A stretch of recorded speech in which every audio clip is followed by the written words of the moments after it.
On connaît l'idée de Milton Friedman et plus généralement de l'école de Chicago. Il n'y a sans doute pas pire idée précisément que celle selon laquelle une entreprise devrait être là pour autre chose qu'accumuler des profits et idéalement les accumuler au service de ses propriétaires. Nicolas Motti, vous êtes professeur à l'ESSEC. Bonjour, vous Bonjour. êtes chercheur associé au laboratoire d'économétrie de l'École polytechnique. Vous avez coordonné un dossier spécial consacré à l'investissement socialement responsable pour la Revue française de gestion. C'est à rebours de Friedman, l'investissement socialement responsable. Ça, au contraire, ça s'inscrit dans cette logique? Alors, ce n'est pas forcément un rebours. Effectivement, ce numéro spécial, on l'a coordonné avec une collègue, Patricia Criffo, qui est également au laboratoire d'économétrie de l'École polytechnique. Je sais que quand on parle de l'ISR, on a souvent tendance à opposer ISR et Friedman, en disant, en simplifiant, Friedman, c'est le point de vue de l'actionnaire, c'est la maximisation de la valeur actionnariale, de la shareholder value, et l'ISR, c'est autre chose. Je pense que ce n'est pas tout à fait opposé parce que Friedman, il ne dit pas qu'il faut maximiser la valeur actionnariale, il dit aussi qu'il faut la maximiser en respectant un certain nombre de règles et d'institutions dans lesquelles la firme opère. Et dans ces règles et institutions, il y a aussi des paramètres de performance extra-financière, notamment des paramètres de performance sociale, environnementale, qui doivent rentrer dans le système de dirigeants lorsqu'ils cherchent à maximiser la shareholder value. Donc Friedman, on retient souvent la partie valeur actionnariale, mais il y a aussi des éléments de contexte qui sont importants et qui sont finalement pas si éloignés de ce qu'on trouve dans l'ISR. Alors ça renvoie aussi quand même à la question de la responsabilité sociale de l'entreprise. Et on a parlé de Friedman, on aurait pu parler de Jensen, de Michael Jensen, Absolument. qui était un peu dans la même lignée. Donc, dans les deux cas, ce qui est au cœur de cette responsabilité, c'est le rôle du dirigeant. Oui. Et une des questions qui se posent pour le dirigeant, que ce soit le dirigeant de l'entreprise ou le dirigeant d'un fonds d'investissement, par exemple, c'est en fonction de quoi va-t-il décider? Qu'est-ce qui va guider son action? Quels vont être les critères de choix qui vont lui dire j'investis, j'investis pas, je lâche un petit peu sur telle ou telle dépense, je fais de l'innovation ou pas de l'innovation? Dans les deux cas, la figure clé, c'est la figure du dirigeant. Ce que dit l'ISR par rapport à ça, aussi bien côté marché financier que côté entreprise, c'est que le rôle du dirigeant, ce n'est pas que de maximiser la valeur de l'actionnaire, c'est aussi d'essayer de s'occuper d'autres paramètres de la valeur. Et on parle classiquement dans le domaine de l'ISR de paramètres ESG, pour environnement, social, gouvernance. Et ces paramètres-là portent sur des éléments qui ne sont pas strictement financiers, mais qui permettent de faire le lien avec des éléments de bien-être des salariés, par exemple, pour parler du S, des éléments liés à la pollution que peut générer une activité, ou des éléments liés à la qualité de la gouvernance, pour parler du G. Alors avec le recul, est-ce que l'ISR est performant? Oui, non, peut-être? Alors, c'est une vraie question qui a fait l'objet de centaines, voire de milliers d'articles depuis plusieurs décennies. Et dans la littérature académique, ça renvoie à la question en anglais, mais qu'on peut facilement traduire, qui est la suivante, c'est « Does it pay to be good » Est-ce que être vertueux est rentable? Alors, sur cette question-là, il y a eu énormément de débats depuis longtemps. Friedman disait « greed is good ». Greed is good, jusqu'à un certain point. Mais les tenants de l'ISR ont tendance à dire que oui, si on optimise autre chose que la valeur actionnariale, on peut être très rentable à moyen long terme. Et puis les analystes financiers classiques ou les tenants de la théorie mainstream, la théorie financière classique, diront au contraire non, pas du tout. Dès qu'on commence à optimiser autre chose que le cash flow, on dégrade la performance financière. Alors vous amenez des éléments statistiques pour faire le point. Voilà, alors sur cette question-là précise, il y a eu beaucoup de travaux qui ont cherché à trouver des corrélations entre performance par exemple sociale et financière, performance environnementale et financière, ou un mix de tout ça et performance financière.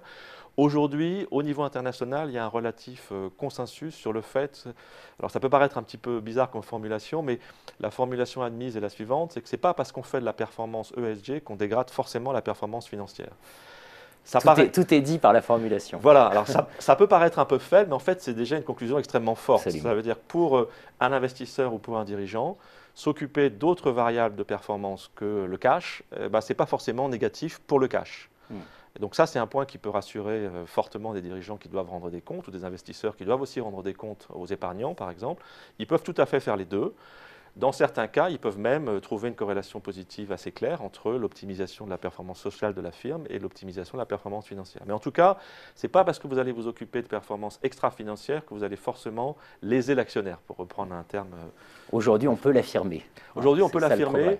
Il y a toujours des débats sur le sujet, il y a toujours des recherches qui sortent avec des méta-analyses régulières sur tous les articles qui ont pu être faits, mais globalement, on considère dans le monde académique, et c'est un petit peu aussi l'objet du numéro spécial de la RFG, que ce débat, il est quasiment tranché maintenant. On peut faire de l'ISR sans dégrader la performance pour l'actionnaire. On peut combiner les deux. Et les tenants de l'ISR continueront bien sûr à dire que ça va de pair et que pour faire de la performance financière, il faut vraiment faire de l'ISR.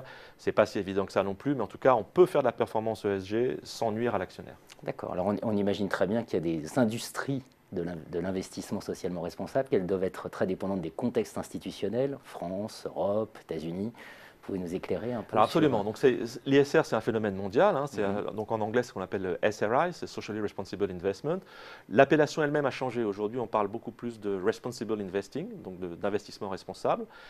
SRI, historiquement, renvoyait à des mouvements souvent assez engagés sur le plan politique ou sur le plan religieux, puisque l'émergence de ces concepts-là est liée notamment à des prises de position de congrégations religieuses ou d'activistes politiques dans les années 60-70, notamment aux États-Unis, autour d'événements comme la guerre du Vietnam ou l'apartheid en Afrique du Sud.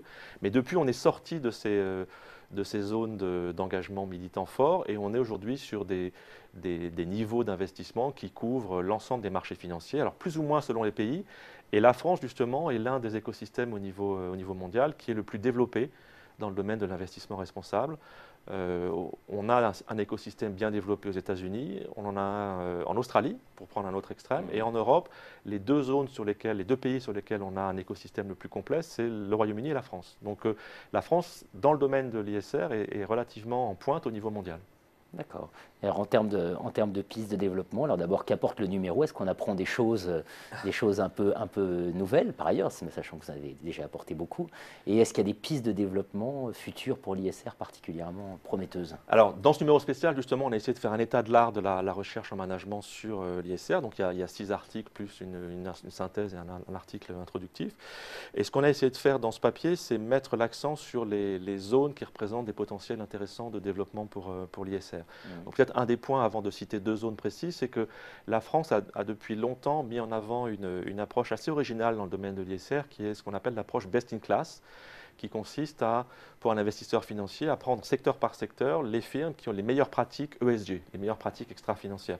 Ce qui est assez différent de l'approche qu'on peut trouver aux États-Unis, qui est une approche très fortement basée sur l'exclusion, qui va conduire un investisseur à éliminer certains titres qui sont par exemple présents dans le tabac, l'alcool ou la défense. En France, on n'a pas cette approche-là, on a une approche plus ouverte, et secteur par secteur, on va essayer de faire ressortir les entreprises les plus vertueuses. Ce qui a un gros avantage, c'est que ça permet de toucher l'ensemble de l'économie. On ne se prive pas d'influencer les entreprises du secteur de l'énergie ou du secteur de l'alcool, par exemple. Donc on touche l'ensemble de l'économie. Alors par rapport à ça, il y a notamment 2 enjeux que l'on aborde dans le numéro spécial et qui sont des enjeux importants actuellement. Il y en a un premier qui concerne le grand public, c'est la question de la distribution de produits d'épargne ISR auprès du grand public.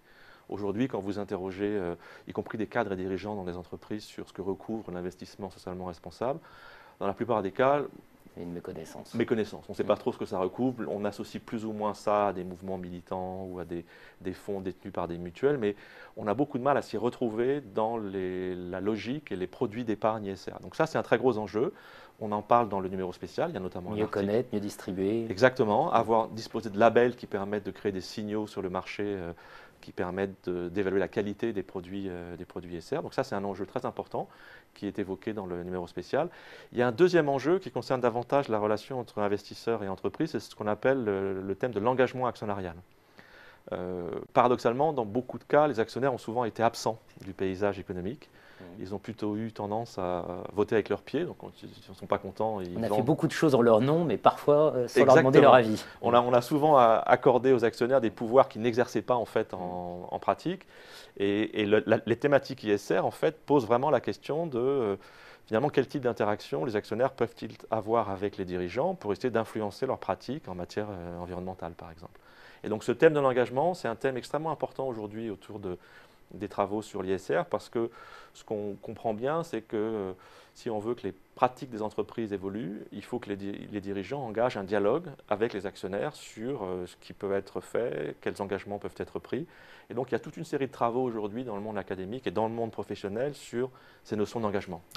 Pour conclure, on prend presque le contre-pied de ce que j'expliquais en introduction, c'est-à-dire qu'il faut presque être en relation de confiance et non pas de défiance avec l'actionnaire pour s'engager dans des projets intégrant des éléments extra-financiers. Voilà, absolument. Et donc de ce point de vue-là, si on voulait faire une petite pirouette, on pourrait même conclure que Friedman serait content parce qu'un bon ISR suppose que les actionnaires soient actifs et jouent effectivement leur rôle d'actionnaire, c'est-à-dire fassent passer des objectifs et fassent respecter un certain nombre d'engagements, pas strictement financiers. Aujourd'hui, on a besoin d'actionnaires de ce type qui ont cette vision un peu large de la performance et pas une vision strictement financière. Actionnaires de tout pays, unissez-vous Voilà. au service de l'ISR. Exactement.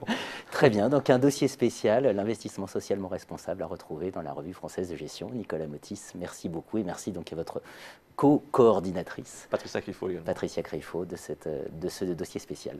Merci.